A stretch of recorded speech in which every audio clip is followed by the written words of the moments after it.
What's up, everyone? Man, I have been on the biggest dry spell of my life. And no, I'm not talking about sex. I'm talking it's been so long since I made a YouTube video, and I'm so excited to do it. Like, I'm happy right now. It's one of those things where I was focused on building other parts of the brand, doing newsletters, and I just didn't make the time for it. And honestly, you probably don't even notice, right? Because you found this video, you see, oh, Saturn in the 6th house. It's not like you're watching every video. Maybe there's some people that are watching every video. And if you are, wow, I love you. But enough rambling, I should get right into it. We're talking about how to understand a natal Saturn in the 6th house. And let's start out. We need to do two things. We need to talk a little bit about significations for the 6th house. We need to talk about symbolism and archetype of Saturn. And then we're going to kind of tie it together and talk about it both in a symbolic way, but also sort of like a practical, how does this show up? How do we deal with this? What are some strategies? And the goal is to, one, provide you some self-understanding, maybe a little bit of validation, but also some language and form and frames for kind of thinking about how to turn what can feel really frustrating sometimes into something that can actually be a superpower. And I say that a lot, but I especially say that with Saturn because, from a modern psychology perspective, Saturn it's frustrating, it's an asshole, it delays things, it slows things down, we feel like we're not good, right? But when we're willing to work through that tension, that frustration, that gumption gap, that's a term from Robert Pirsig, Zen and the Art of Motorcycle Maintenance. When we work through that, there's actually something really powerful that we gain the other side of the rainbow. So anyway, glad to have you aboard. Let's get into it. First up, let's talk about the 6th house. The 6th house is associated with things like work and habits, health, routines. Think about, when it really clicked for me, the 6th house was understanding it in relation to the 12th. The 12th house is the last sign in the cycle. The 12th is associated with the spiritual, the unconscious, the mystical, the collective unconscious. It is things that we repress, not just, a little subconsciously, like things that we freaking shove deep down into the unconscious recess, the deepest junk drawers inside of us. And that's why the 12th house is sometimes associated with these like unconscious karmic patterns that might be good or bad, things we're not aware of. And I think generally it is the area in life where, obviously the 9th house says something about our religion, philosophy, but the 12th house is really about like, how do we feel connected to the divine, like something bigger, right? It's like, concepts of like raising your vibration or, all these kind of mystical, new agey type things that all sound good. Take all that and you think about the 6th house is like, all right, the 6th house is the practical shit. It is opportunity costs. It is realizing that we have a human body with human limits. We're only gonna live so long. If we don't take care of ourselves, we don't do so hot.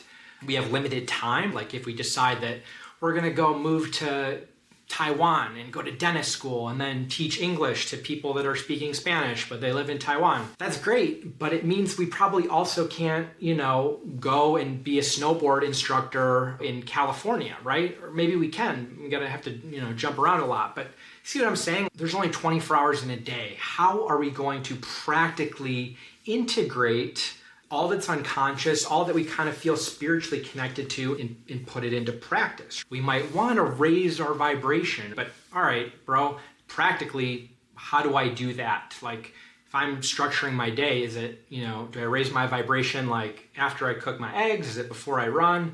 Do I get it from doing that? Like it's these kind of things. We have to kind of dissect and plan and organize and figure out what our life protocol is. I will say generally, Saturn, it's not the worst place for Saturn to be, honestly. Saturn is pretty happy here. Let's talk about Saturn. Saturn is It's called a social planet. It's associated with Chronos, with time, with karma, cause and effect. Saturn is very much represents limitation and frustration, discipline, work, needing, work where there's no sort of substitute for that work.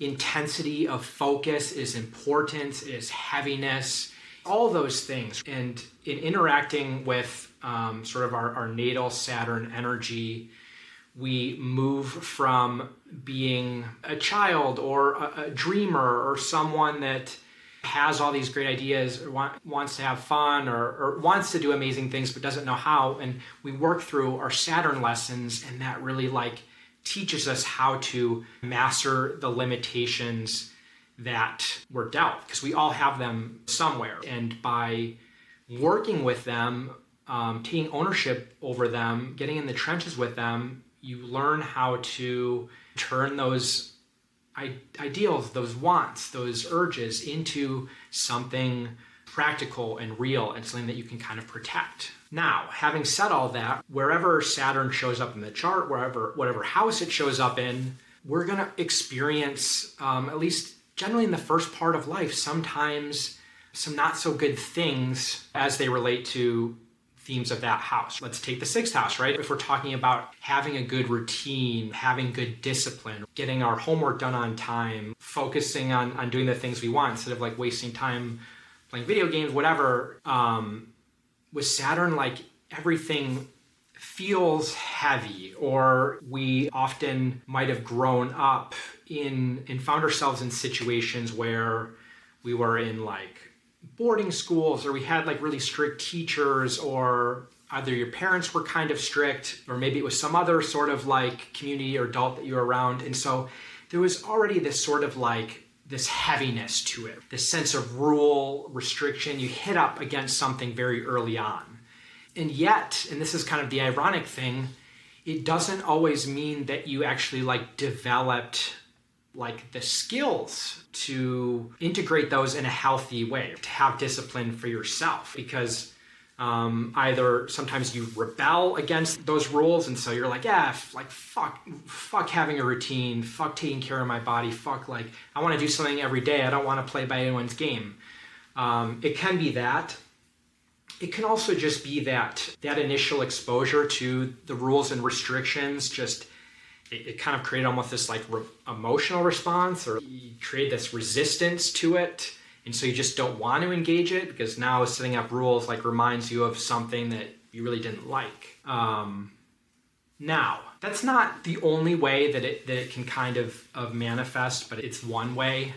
Now, over time, there are definitely points in your life where you really feel motivated to work very hard. For this person, a drive and an urge and a willingness to roll up your sleeves in certain ways. Sometimes it's for specific reasons or for specific goals. You are definitely one that understands that anything that you are going to manifest or anything good does take a lot of work, routine and or otherwise. It just takes work.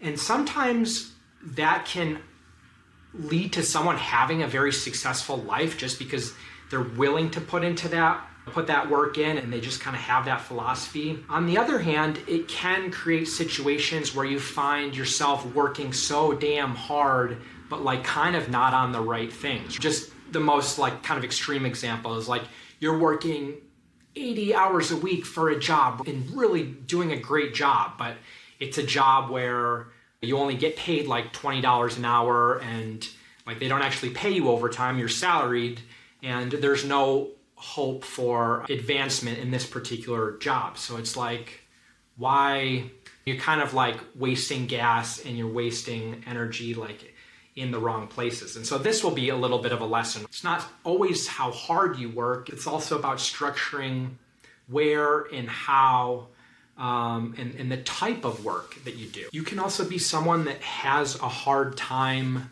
sometimes seeing people kind of just effortlessly slide up the ladder of success without really doing much, without much proof of work. And there's something about that that aggravates you because it doesn't make sense to you. You associate like this heaviness and intensity with work, and you think that kind of has to be a little bit of the ladder. And this is a lesson for you. Things that you really don't like or dislike strongly often sometimes can be projections of one's natal Saturn energy. So, you on the one hand, you can see people that don't work hard at all and get really successful, and you're like, what the frick, that's so fake. I want to be successful, but I don't even know if I want to do it if it has to be fake like that.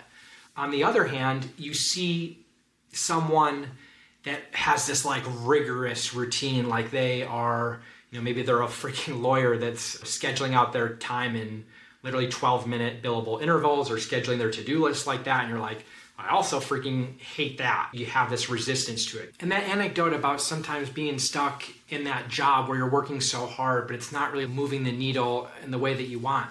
This kind of points to a really big esoteric lesson of this placement. What we're talking about with the 6th house in a lot of ways is integration of all these disparate parts, all this disparate chaos. So I talked about it in relation to the 12th house and spirituality, but you can also think about the 12th house as that kind of undifferentiated kind of chaos and all these different experiences that we've had that we've just pushed aside or buried because what is this? Do I need to remember this? Is this valuable? And so with Saturn in the 6th, there can also be a delay in this process of really just having everything fall into place, really kind of getting it, right? You see that other people are doing work that they really love maybe, or again, you see that girl who's just or guy who's just blazing through and everything's easy for them. And you're stuck in this job and you feel like you've been doing all the right things. You work so hard. It's so unfair. Why not me, right? There can always be this thing, and wherever Saturn falls, whatever house it falls in, people have this feeling of, I didn't get something, or I deserve something that other people have in the area that Saturn falls. So for you, it's I'm not getting the job that I like, or I don't have the life that I want. And first of all, avoid narratives oh, it's not fair, or something, I'm not meant for something. That is 100% not helpful. It's okay to be pissed. We can say that a little bit and then go for a run and, move on. You have to understand that your sort of Saturn kind of trial and error theme is practicing that. And so maybe you make a couple wrong moves, or you think this job is the move and it's not, right? But eventually, more slowly, it does come together for you. And when it does, it's a lot more powerful and it's a lot more sustainable. And so eventually you can combine maybe the work ethic you learned at that dead-end job, but you combine it with another job that you ended up getting from someone that you just kind of talk to every day at lunch because you finally decide to let yourself take a lunch break. You didn't need to work through that every day. You lightened up a little bit. And then, maybe as you got a little bit older, some kind of sort of spiritual or philosophical or emotional thing in your life started making more sense. It's these pieces kind of come together, and it comes through working and trying to do the right things and doing your best. And sometimes though, it just happens, you just have to be patient, and you can't just bench press your way into getting the daily life that you want and the way it looks exactly as you want it immediately. So it's this integration is what sometimes is a little bit slow and it's a little bit frustrating.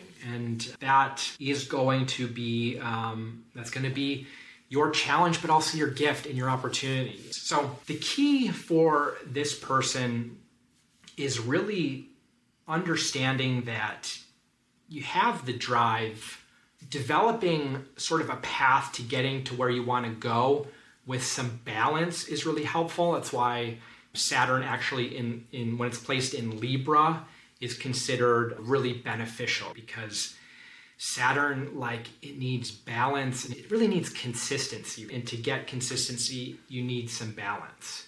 A good example of this, right, is you might want to get in shape. Maybe you just have this moment where you're feeling really dissatisfied with how your body looks, how you feel. Maybe you're training for something. And instead of making sort of a reasonable ramp up plan, something that like you can commit to, sometimes a Saturn in the sixth house person will make this most insane workout regimen. They're like, all right, I'm going from not working out at all to I need to be jacked in 2 months. And so, I'm going to work out 2 times a day, and I'm going to like track it all on a phone, and I'm going to like fill out weekly, I'm going to mark the muscle groups, and I'm going to get on a calorie counting plan. And it's like, Jesus freaking Christ, it's so serious. It's so much. And you can put all that effort too. That is Saturn type of gravity, but it's hard to maintain because it's so heavy. And that's why too, when you fall off if you fall off that kind of like program and then you kind of find yourself, oh shit, I fell off, like getting back on and just getting back at it also feels so heavy because it's like, I failed, but you also set yourself up to fail. You put so much importance on it. And so some of it is about how can you maintain that intense work-like ethic, but with like lightening up just a little bit, having some balance, like noticing when you like really feel like you're digging in. It's like, oh, I got to do this. I got to work. Maybe reframing and being like, actually, it's not always about the work. It's more just consistently doing small things. And then along the way, sometimes you get little like waves of luck that kind of amplify it further. That's when, the atomic habits type theory comes into play. You're just doing a little bit. And then eventually that progress, goes parabolic or whatever it is, exponential. Now, with the sixth house being associated with sometimes health in the body, it is important for you to pay attention to your health, take care of yourself. It's good for you to stay active, doing things like yoga, doing things like swimming, doing things like high heat work or hot yoga can help really balance out a little bit of the rigidity and restore some more of the kind of the flow or the intuition or the sort of spiritual groundedness you need, because that's bringing in the 12th house, balancing out spiritual groundedness to sometimes soften the edges of your Saturn. I don't want to ramble on too long, but I think the TLDR is that this is a really powerful placement and you can do good things. Be careful about getting locked in work that isn't that efficient. Don't work just for work's sake, because think about the person that rose up the top. It wasn't about work. Sometimes it is about picking your spots. You do need some kind of protocol. You do need some types of structure because you really kind of want that, but make it reasonable and doable and slowly work your way up. Like you don't have to be an ultra marathon master or a monk or a yogi like overnight. Do things that are consistent. Set your goals, but don't be so freaking attached to them, right? Reduce a little bit of importance. Just focus on trying to find some enjoyment in the long consistency of the process, not focusing on everything that has to happen immediately and making some insanely chaotic, unreasonable, hardo plan to get there. Like it's a lot. Be mindful about how you view kind of other people and their work. There is a tendency, and I didn't mention this, like for Saturn in the sixth people to kind of just have that like sweat of their brow, kind of chip on their shoulder type approach, and anything that seems to come good or easy, sometimes you can be dismissive of it. Try to release that. If that's coming, it's often projection. Realize that everyone has their own unique path. Everyone has their own unique gifts. A really powerful sixth house usually leads to a lot of success if you take it on earnestly and with attention, and you balance it out with some spirituality and some kindness too for yourself, some empathy for yourself. Remember to love yourself. It's hokey, it's sounding, but like it's extremely important, and especially important for this position. Anyway, that's it for now. Thank you for watching. See y'all soon.